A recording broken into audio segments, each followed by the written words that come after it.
Hello, this is Florian Santos. We're going to talk about willing seller, willing buyer concept, the third and final one. This is all about willingness to sell or pay for the price of a home.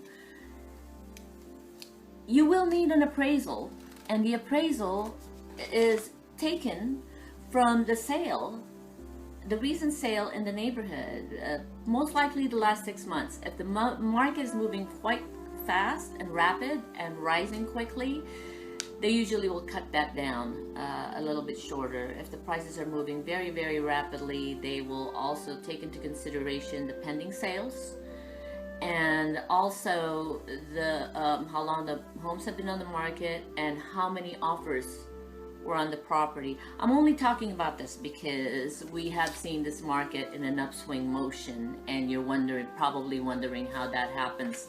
But more than likely, when you are purchasing a home, you're going to get a loan on it. And with that loan comes the condition that it comes in at the appraised value. The appraisal will gather these prices from homes that's recently sold within that neighborhood of the same likeness, the same type of property, age, possibly size, and as well as the lot size and the number of improvements.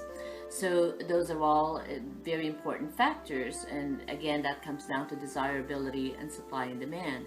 But the willing seller, willing buyer concept is the actual price that you arrive at the very end of the sale, and that's where the price comes from.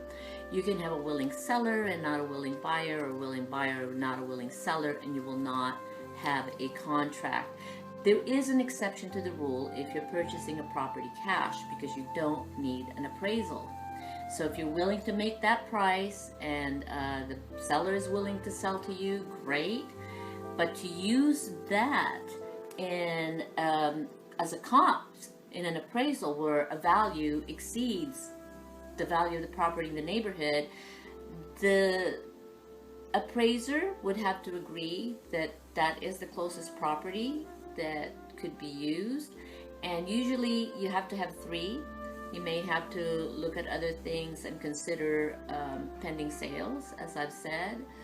Eventually it will be used, but if it's the only one in the market that stands out, chances are that's not going to be the price that it's going to appraise for. They will only make adjustments, and that's about it. And that really depends entirely on the appraiser and what he's willing to use for his appraisal. That's about it.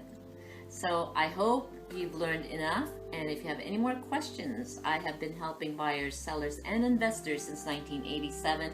Feel free to call me for a free consultation. The number is on your screen.